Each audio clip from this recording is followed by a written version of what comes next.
So for lecture 5.2, we are going to continue looking at water issues and some trends that we are seeing globally in terms of water use and water scarcity.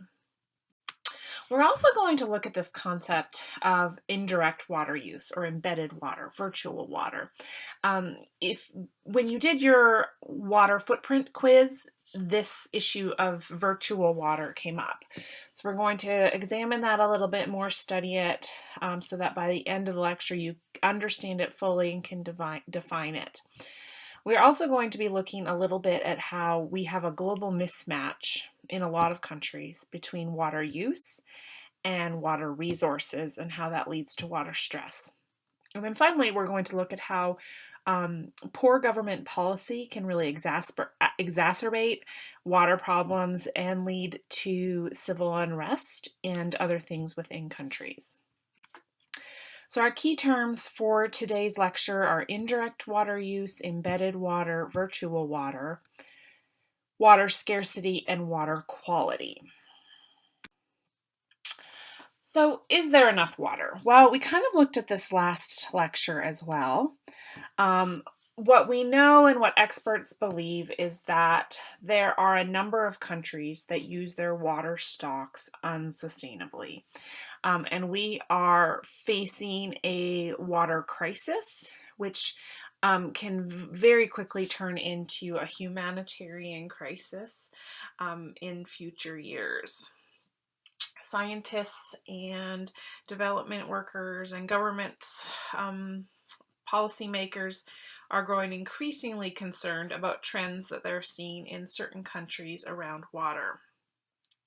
So who's to blame for this water stress? Is it us as the consumers?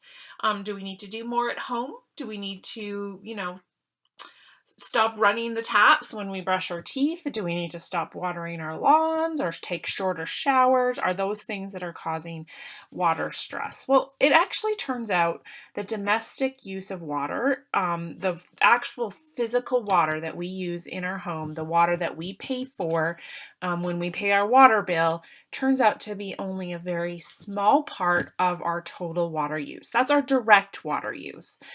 Every time we turn on a tap or a faucet at our house, we are using direct water. That actually consumes a very minute amount of total water consumed in the world, and much more so it's the indirect water, the water that's used outside of our homes for things that we use inside of our homes, that really accounts for the most water consumption. So let's think about this in the context of this cup of coffee, for example. How much water is used to make it? Well, we need about a cup of water to make the cup of coffee itself. We open up our faucet and get about a cup of water out, put it in our Keurig or our coffee maker or whatever, and make the coffee. That's the indirect water use. It's about a cup. But there's actually a lot of water that we can't see that has gone into this cup of coffee. For instance, the coffee beans that we grind up and brew had to be grown, and they were grown most likely through an irrigation system or some type of precipitation falling to the ground, depending on the region. And so it turns out that coffee actually has a lot of water embedded in it. After the coffee beans are grown, they have to be processed, and then they have to be shipped, and all of those things use water. So indirectly, we are using a lot more water for this cup of coffee than a cup. And this is this concept of embedded water. The irrigation alone that's needed to make a cup of coffee turns out to be about 200 liters of water. So to make 1 cup of coffee, we are using 200 liters of water just to grow the coffee, which is crazy when you think about that over the context of how many cups of coffee you personally drink, and then in the city of Manhattan, in the state of Kansas, etc. So we actually use a lot of water. We just don't use it all in our home.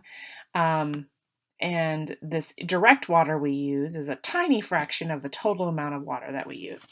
So this idea of embedded water is very important. It's a hidden amount of water that is needed to process a product. And you can do a very quick Google search for embedded water, virtual water, hidden water, and you'll be able to find these amounts. So as we discussed last lecture, most water is actually used for agricultural purposes and to grow our crops and to raise the animals that we eat. And it's actually kind of difficult to precisely measure embedded virtual water, but some estimates that we have here for some of the common products that we eat. A kilogram of wheat needed to make our bread and our flour uses about 1,300 liters of water. A kilogram of rice uses about 3,500 liters of water. So over double the amount of water as wheat. Meat tends to require even more water because animals are fed crops that have been grown as feed. So like, for example, a kilogram of hamburger uses about 15,000 liters of water. That's around 400 gallons of water for about 2 pounds of meat, approximately, give or take. So that's agriculture. We know agriculture, that's why agriculture has such a high virtual water input, is because it needs so much water to grow and feed the crops and the animals. If we look at this from an industrial perspective, industrial processes are also very water dependent.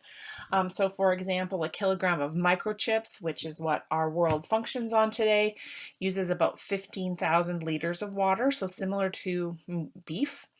A cotton t-shirt, one cotton t-shirt uses about 4,000, has about 4,000 virtual liters of water. And a car is all the way up to about 500,000 liters of water.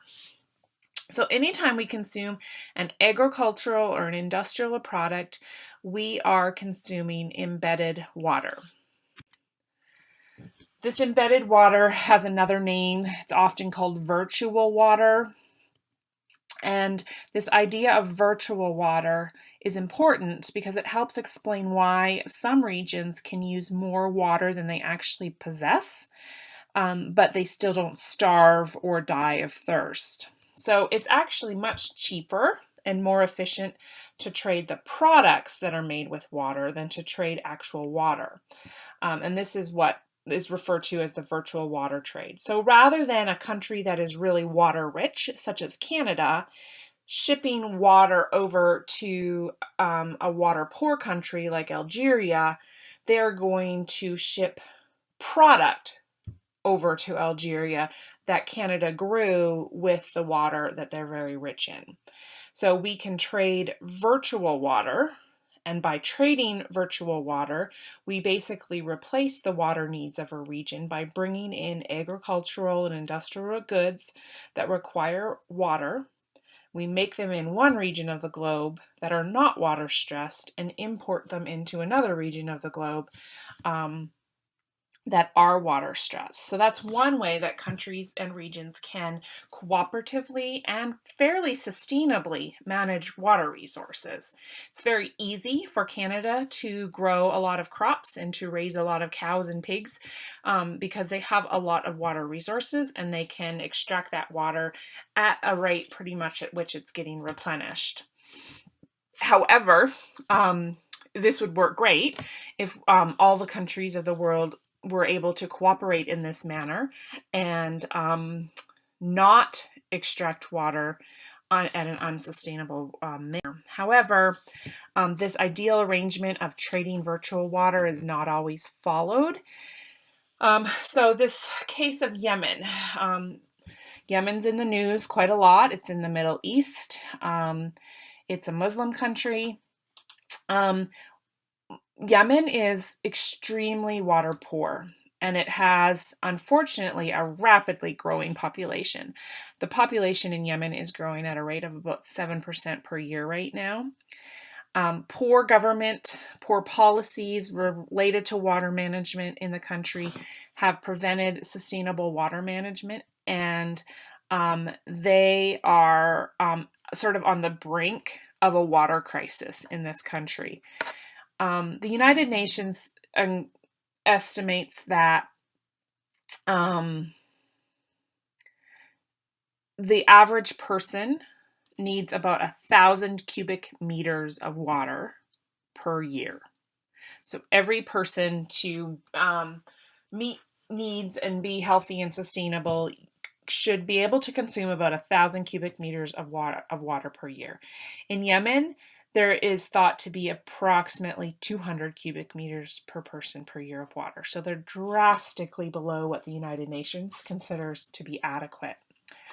This is a country that has experienced tremendous internal problems over the years, leading to lots of internal conflicts. There's a lot of poverty. There's a very undemocratic government in place. It's very underdeveloped. In fact, it's one of the poorest countries in the world.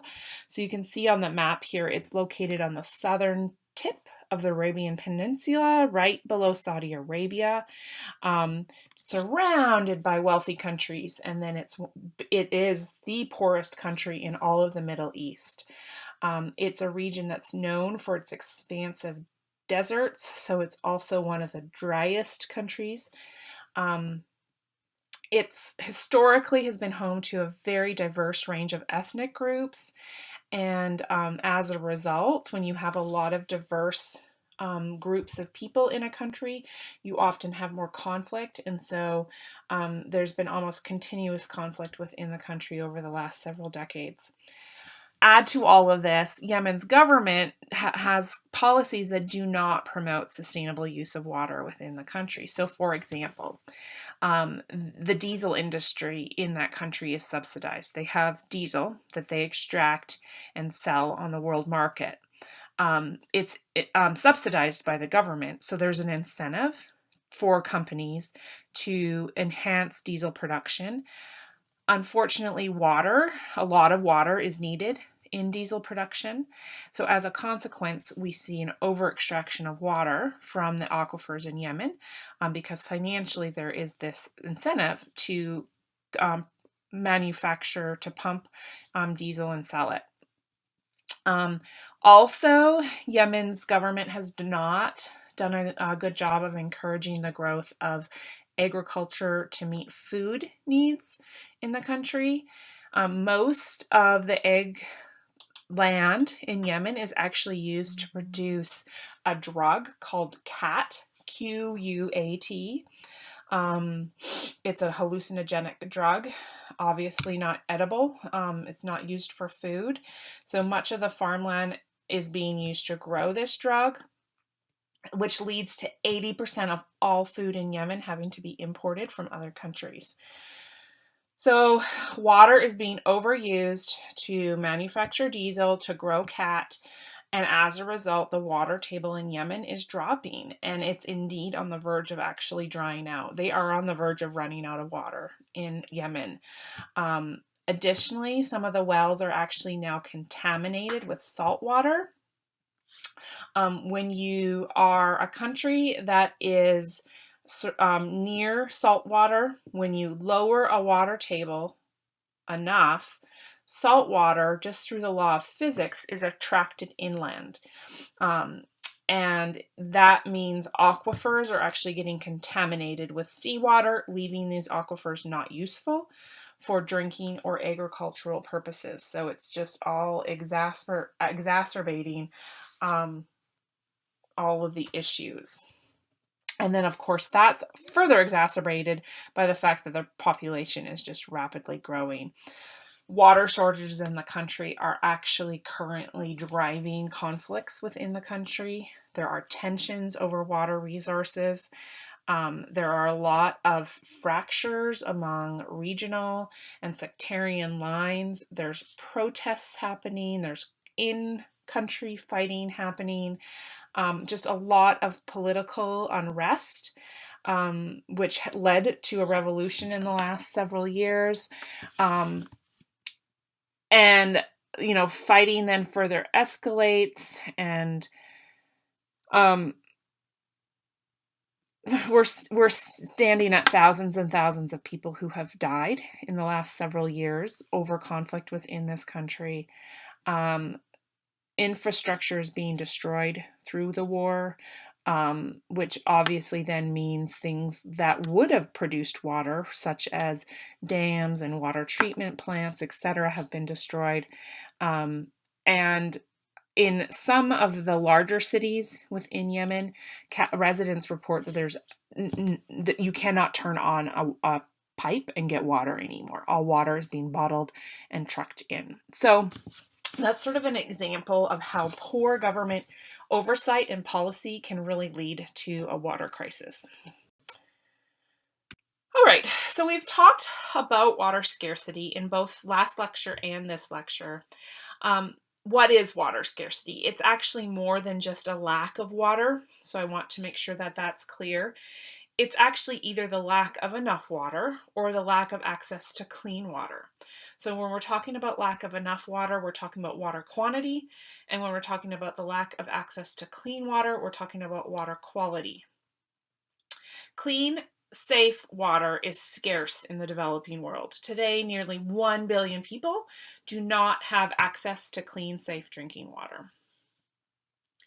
And that is because of that's because of a variety of different ways.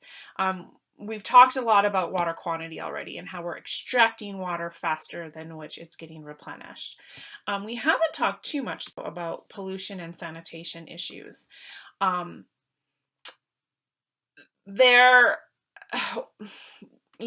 We've talked about the lack of access to water. Another threat is this issue to water use is water pollution. And water pollution is an issue around the world because of all the various different ways in which water can be polluted. If we pollute an aquifer, it actually can be equivalent to removing the water from the aquifer, right? So if you have heavy metals like lead or cadmium or organic compounds that cause cancer, and that those compounds get into a water aquifer, that aquifer is no longer safe to drink. We can no longer use that water source. And so industrial processes and agricultural processes both contribute to this water pollution and globally are rendering aquifers and surface waters unsafe for human consumption. The picture I have up here is actually a local example for you of this. This is of Milford Lake, which is just southwest of Manhattan. Every summer, Milford Lake has the Kansas Health and Safety Department notifies the public that conditions within Milford Lake are unsafe. There's too much algae, there are toxic algae blooms within the lake, and it's not safe to swim in, it's not safe to fish, etc. Those toxic algae blooms are the direct result of fertilizers from agricultural land getting into the water, so phosphorus and nitrogens polluting the land. And so, of course, globally, we have examples of this and other types of water pollution that are affecting water quality. Another real issue is that's limiting water, that is enhancing water scarcity issues around the world, is access to water, is access to sanitation. We're not going to spend a lot of time on water sanitation issues in this course, but it's very important in terms of human development. A staggering amount of people around the world lack access to sanitation, which then means they lack access to clean water. The United Nations estimates that 2.5 billion people do not have access to appropriate water sanitation. When you do not have access to sewage and water treatment adequately, you are going to have much more disease in your water, which is going to lead to all sorts of health issues, which lead to poverty issues, etc. So access to clean water is vital for human development. We need clean water to reduce disease, to grow our food, for industrial development. Therefore, in countries that don't have clean water, development is much harder and much slower to happen. Access to clean water improves so many different levels of development and so many different social issues. It improves education, hunger, health, and poverty. When students, so think about it this way in terms of education. We know that education is critical for breaking the cycle of poverty. But we also know that many in developing countries where water is scarce, many young children, particularly girls, end up dropping out of school because they have to spend their days gathering water. They walk miles and miles and miles to get the water that their family needs to meet their needs. So if we can provide communities with access to safe water and sanitation facilities, the chances of girls staying in school and becoming educated drastically increases. They don't have to miss class to go get water or to care for sick parents that got sick because of water diseases, etc. The lack of safe water can also obviously cause students to miss school because when they don't have safe water, they're more likely to get diseases such as, just common diseases such as diarrhea that cause them to miss school, which then interrupts their education. This links back to this idea of population growth. We learned in that module the key to decreasing population growth is educating girls. The key to educating girls is one of the keys is providing them access with clean, safe, easily accessed water. So this is so important, and it's something that a lot of development agencies are spending a lot of time and resources in. As far as hunger is concerned, obviously, if we don't have access to water, we don't have the ability to grow food. So food security drops. When you have less crops, you have less food, you're more hungry. The hungrier you are, the harder it is to focus in school and get educated and break this cycle of poverty. Access to clean water obviously also improves health. If you have safe water, you have clean hands, you have healthy bodies. You then have less time that you miss because of sicknesses in work, and you can get yourselves out of poverty.